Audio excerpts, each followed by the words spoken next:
te alabará, dice aquel que vive,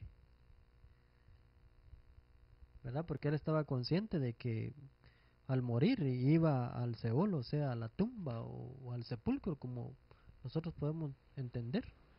No hay ahí memoria, ¿verdad?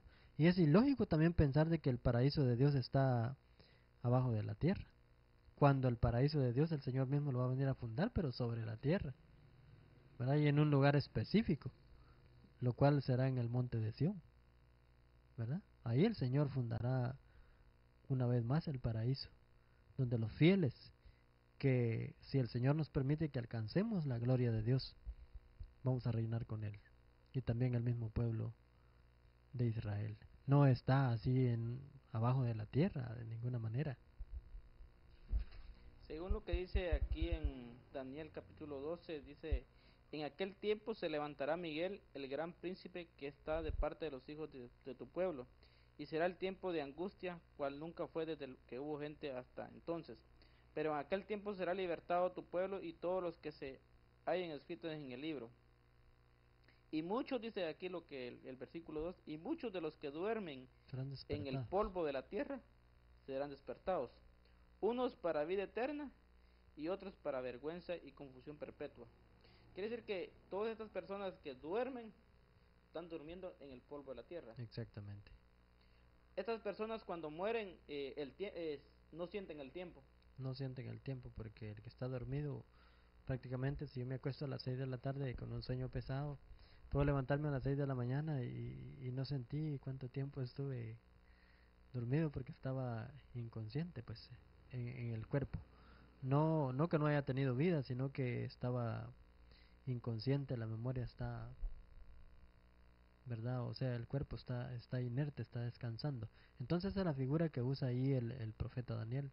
Muchos de los que duermen, dice, serán despertados. ¿Por qué usa él este tiempo de presente? Duermen, no dice durmieron o dormirán, dice duermen. Está usando el tiempo presente, porque en el tiempo de Daniel ya muchos siervos del Señor estaban ya descansando, como por ejemplo eh, Moisés, ¿verdad? Y sus contemporáneos, eh, Job, Jacob, Isaac, Abraham, ellos Noé, ¿verdad? Ellos Enoch, ellos ya estaban durmiendo, pues estaban muertos. Y según lo que se mira en el mundo religioso, que se habla de un infierno, donde las personas que no fueron rectas, que no fueron cristianas, vienen y van a un infierno. ¿Qué significa la palabra infierno en la lengua española? En la lengua española así de fácil es la parte inferior o la parte baja. Por ejemplo, viene este hermano Carlitos y compra una medicina en la farmacia, ¿verdad? Que viene en un jarabe o algo así, o un frasco de pastillas, qué sé yo. Y en la recomendación, dice, o en la receta que trae, dice, el tiempo de caducación o de vencimiento está en la parte inferior del envase. Entonces la parte inferior del envase es la parte baja. Se busca y claro, en la parte de abajo está la fecha de vencimiento. Entonces simplemente la palabra infierno, bueno, viene de muchas lenguas, ¿verdad? Como del el hebreo y el griego, ¿verdad? Que en hebreo pues es Seol, ¿verdad? Y en griego pues es el infierno, ¿verdad? O el Hades. O el Hades llamado tumba. Entonces son las mismas cosas, ¿verdad? Solamente que cambian el parafraseado de las palabras, ¿verdad? Entonces, cuando una persona habla de infierno, se imagina en su mente un lugar de tormento, donde Satanás y sus ángeles están castigando a los que fueron malvados. Entonces, en sí la palabra infierno prácticamente viene siendo la tumba. Exactamente, la parte baja, por la sencilla razón de que tenemos la base de la Biblia del libro de los Hechos capítulo 2 verso 17, ¿verdad? Donde el mismo Señor Jesucristo fue al infierno, pero no al infierno de fuego, sino que se estaba refiriendo a la tumba. Y otra enseñanza que encontramos ahí en ese verso dice que su cuerpo no vio corrupción, ni tampoco su alma, y se fue dejada En el Seol. en el Seol o en el infierno, dando a entender que Jesucristo, cuando murió, fue cuerpo y alma a la tumba. ¿Por qué? Porque en las últimas palabras que él le dice al Padre, Padre, en tus manos encomiendo mi espíritu. No le dijo, en tus manos encomiendo mi alma. No, en tus manos encomiendo mi espíritu. El capítulo 26, verso 34 en adelante de Mateo, da a entender que el Señor, cuando fue a orar a la Getsemaní, dijo él, mi alma está angustiada hasta la muerte. ¿Por qué no dijo, bueno, después de la muerte mi alma va a seguir en angustia? No, dijo que su alma estaba angustiada hasta la muerte. Prácticamente él, su agonía que tenía iba a estar Hasta que él dejara de existir. según lo que se escucha en el mundo religioso, que se dice que Jesús fue a predicar a los infiernos, a los demonios. Después que murió, él fue al infierno. ¿Qué nos puede explicar sobre ese tema usted? Lo que habla el apóstol Pedro, ¿verdad? Que él les habló, de ninguna manera es creíble o es antibíblico eso, porque entonces se echaría abajo todo lo escrito antes, ¿verdad? No estaría diciendo la verdad Salomón en sus escritos, y el mismo Señor Jesucristo se quedaría mentiroso al decir que su alma estaba angustiada hasta la muerte, ¿verdad? Porque el Señor, cuando murió, pues murió, él no estaba jugando o se murió de mentiras, ¿verdad? Y nadie allá abajo está vivo. Pues prácticamente el Señor es bien claro cuando les habla a los apóstoles en el 5:28 de Juan. Viene la hora cuando todos los que están en los sepulcros, le dice, oirán la voz del Hijo de Dios, ¿verdad? Oirán, no dijo él, ya oyeron. ¿Por qué? Porque esa voz va a ser el sonido de la trompeta final del séptimo ángel, ¿verdad? Entonces ellos no han escuchado todavía la voz del Hijo de Dios. Cuando el Señor murió, prácticamente él fue a descansar, la tumba estaba durmiendo, ¿verdad? Y al tercer día el Señor fue despertado por el Espíritu que había en él. Entonces, cuando estas personas que hablan en Pedro, que dice que Dios les habló a los espíritus a los espíritus encarcelados que en el tiempo de Noé estaban prácticamente encarcelados, es porque el mismo Cristo, el mismo espíritu de él fue el que animó a Noé a que El que estaba en Noé, el apóstol Pedro es bien claro ahí, dice, en otros tiempos, dice, en el tiempo de Noé, ¿verdad? El de Jesucristo es el mismo ayer y hoy, es el alfa y la omega, el principio y el fin. entonces él predica prácticamente a esa gente del tiempo de Noé. Jesús ya existía en ese tiempo y por medio de él fue que él también se predicó. No es que él haya venido directamente, sino que por medio de la presencia de él en Noé. Exactamente.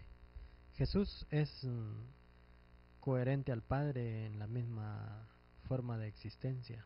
Existen desde entonces, ¿verdad? Según el capítulo 1, verso 1 de Juan. En el principio era el verbo, ¿verdad? Y el verbo dice, era Dios y el verbo estaba con Dios. Usted me hablaba de San Juan 5:28, donde dice que viene la hora cuando todos los que están en los sepulcros oirán su voz. Pero ahí en la resurrección de los muertos hay un periodo de 1000 años en la resurrección.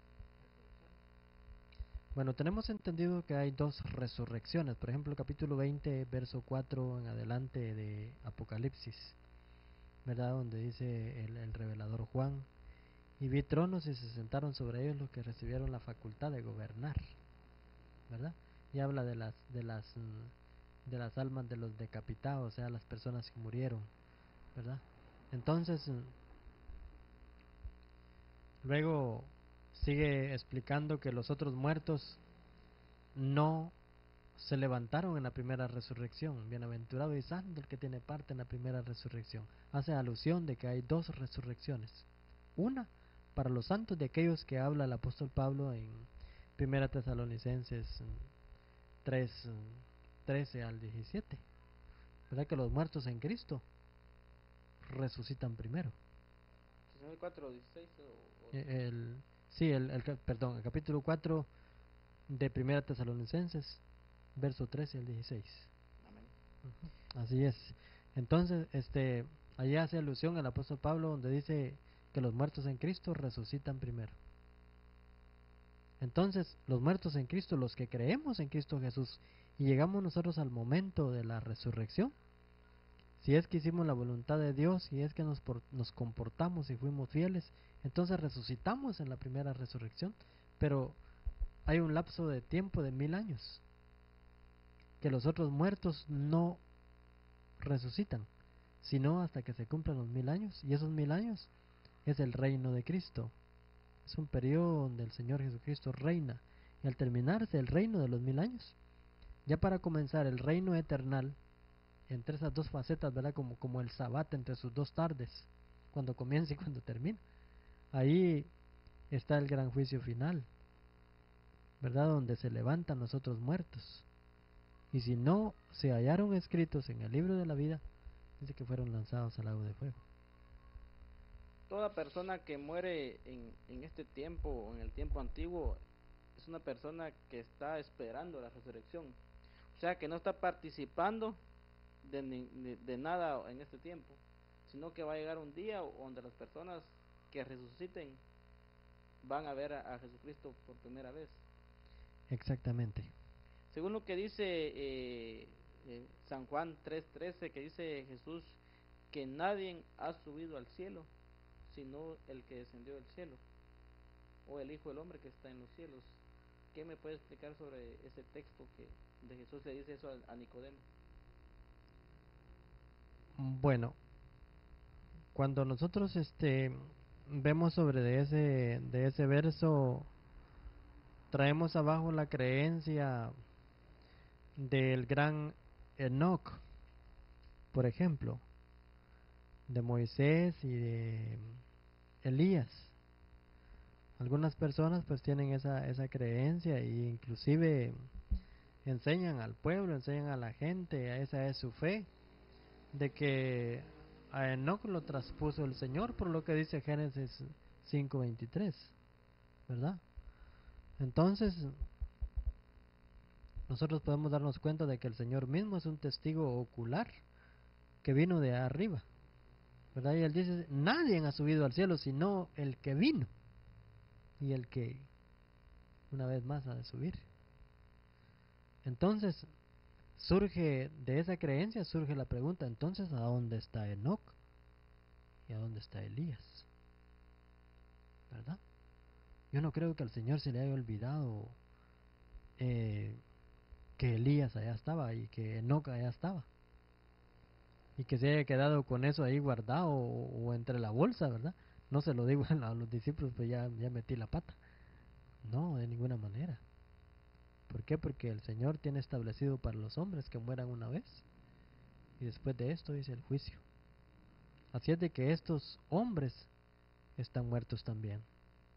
Y si ellos están muertos, ¿cuánto más nosotros que somos más en defecto, en santidad y en todo de ellos? Jesús está hablando con Nicodemo según el capítulo 3 de Juan. Entonces ahí le está hablando algo de las cosas celestiales. Exactamente. Y le está diciendo a él que nadie ha subido al cielo sino el que descendió al cielo. Es Jesucristo el único que ha subido al cielo. Exactamente. Según lo que leemos, hermanos, en capítulo 11 de Hebreos, habla ahí de héroes de la fe. Entonces, no sé si usted me podía explicar un poco del capítulo 11 de Hebreos, de estos personajes que fueron grandes héroes de la fe y que todavía no han recibido lo prometido por Dios. Bueno, tenemos dos versículos claves, por ejemplo, el verso 13 y el verso 39.